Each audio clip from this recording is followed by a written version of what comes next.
Salam alaikum wa rahmatullah.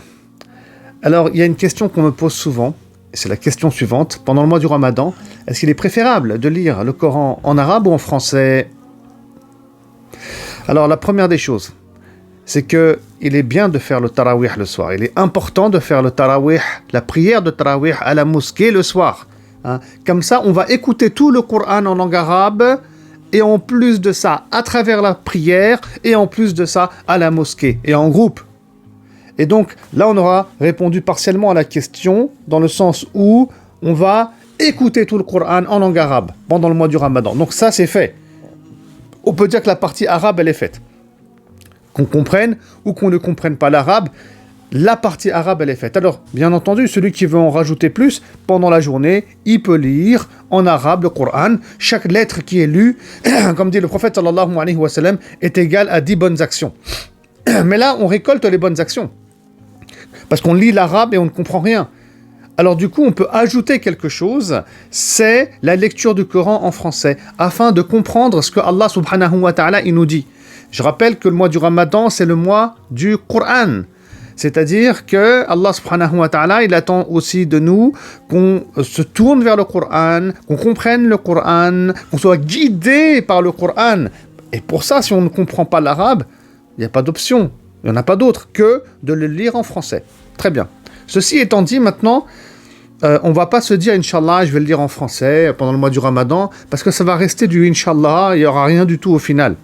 Un musulman doit être organisé et structuré un minimum. Donc il faut qu'il se fixe des objectifs.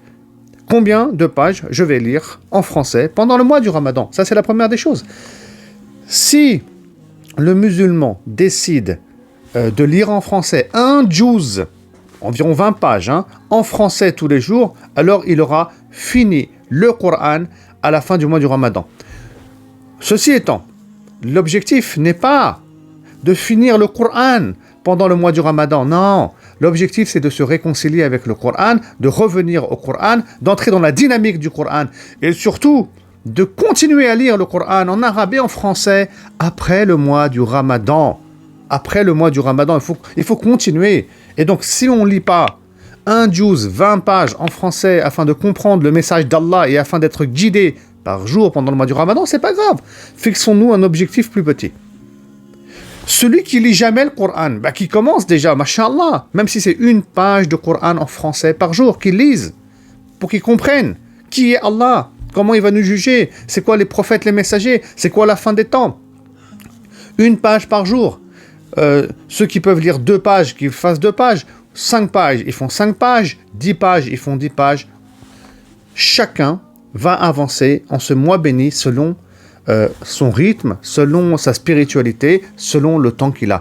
L'idée ici, et c'est ça l'essentiel, c'est d'avancer progressivement, doucement, mais sûrement. Chaque année, on doit améliorer le score. On ne doit pas être, dans l'histoire du lièvre et de la tortue, on ne doit pas être le lièvre, on fonce et après on se casse la figure. Oh là là, j'en ai marre, c'est trop dur, j'ai beaucoup adoré Allah pendant le mois du Ramadan et j'arrête tout. Non, tu dois être une tortue plutôt et avancer doucement, mais sûrement. Donc on se fixe chacun des objectifs. Et on se fixe des objectifs aussi en prenant en compte la réalité.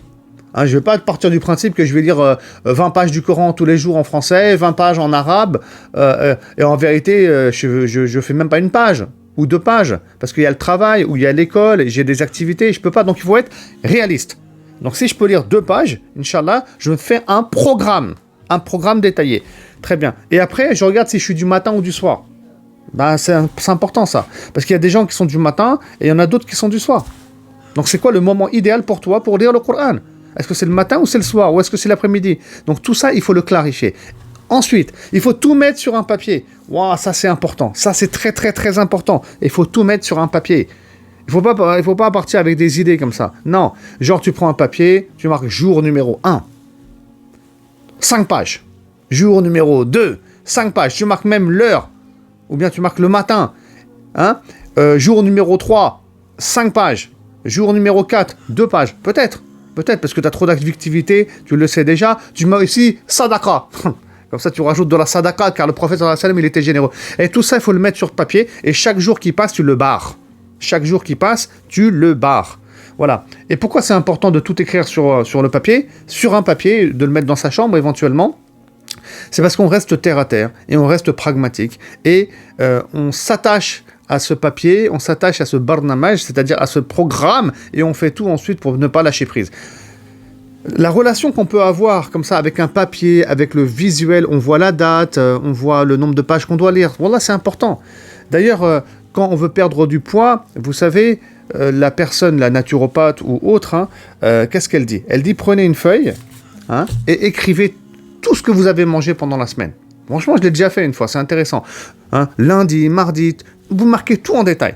Et là, quand vous commencez à écrire le lundi ce que vous avez mangé, vous avez marqué au petit déjeuner, vous avez mangé, je sais pas moi, une omelette. Après, vous avez grignoté des gâteaux. Après, ça a été la pizza. Après, vous avez bu une canette de coca. Après, ceci, après cela. Et à la fin de la journée, t'es traumatisé. Tu te dis, mais j'ai pas mangé tout ça. C'est grave. C'est pas possible. C'est pas possible. C'est trop. Après, vous avez des regrets. Vous avez honte de vous. Et ce qui se passe, après avoir rempli ce genre de papier pendant une semaine, on prend conscience, en fait, qu'on mange n'importe quoi. Ah ouais, qu'on mange n'importe quoi. Qu'on mange trop de sucreries, qu'on mange des choses qu'on ne devrait pas manger en temps normal. On prend conscience. Et tout ça grâce au papier. Alors qu'on sait déjà, avant d'avoir écrit ce qu'on mangeait pendant la semaine, on savait très bien ce qu'on mangeait. Mais seulement, l'effet papier, avec le regard, la vue, l'écriture, ça a un autre impact, bien entendu, sur l'individu. C'est pareil par rapport au mois du Ramadan. Quand on planifie les choses, c'est excellent, c'est bien, mais quand tu planifies, puis tu écris sur une feuille, l'impact, il est autre, et là, tu te donnes plus de chances pour arriver à ton objectif. Quand tu liras le Coran, pense à souligner les passages qui te concernent. Quand on lit le Coran, c'est Allah qui parle en fait. Subhanahu wa ta'ala, il parle à nos cœurs. Et quand on va lire le Coran, et qu'on va le comprendre du coup, parce qu'on va le lire aussi en français, on va se dire, purée, là, je suis pas opérationnel, là, je suis pas à la hauteur. Allah, il parle de la miséricorde et on se rend compte qu'on n'est pas miséricordieux. Peut-être qu'à un moment donné, Allah subhanahu wa ta'ala, il va parler des péchés que l'être humain il fait et il va en enfer. Et là, tu te dis, purée, moi, je fais tel péché, c'est pas bien. À un moment donné, Allah, il va parler de la maîtrise de la colère. Et là, tu vas te dire, purée, je maîtrise pas la colère, c'est pas bien. Essaie de lister tes défauts à travers ta lecture du Coran et d'écrire ça aussi sur un papier. Et tu vas te retrouver avec une liste, subhanallah, de 20 à 30 défauts que tu as. Et après, tu pourras, de manière pragmatique et concrète, t'atteler à éradiquer ces mauvais comportements et ces défauts qu'il y a dans ton cœur. Mais ça se fera pas forcément pendant le mois du Ramadan. Parce que si tu as une liste de 30 ou 40 défauts, ça va être long. Mais au moins, tu les as listés, masha'Allah. Et après, tu vas commencer à éradiquer un défaut. Après, un deuxième le mois d'après. Un troisième peut-être l'année d'après. Et ça va nous permettre... ça permet aux musulmans, quand ils agissent de la sorte, d'avancer concrètement, de façon pragmatique, de s'améliorer, et Inch'Allah Ta'ala, il devient quelqu'un de vraiment bien, masha'Allah, au bout de 20 ans et 30 ans. Et donc, ces défauts, il peut les lister et les écrire sur une feuille indépendante. Voilà. La'allakum tattaqoun, il dit, Allah subhanahu wa ta'ala, afin qu'on atteigne la piété. Donc, ça ne va pas tomber du ciel. Il y a un boulot à faire, il y a un travail à faire, il y a une étude à faire sur soi-même. Je vous dis à très bientôt. Salam alaikum wa rahmatullahi wa barakatuh.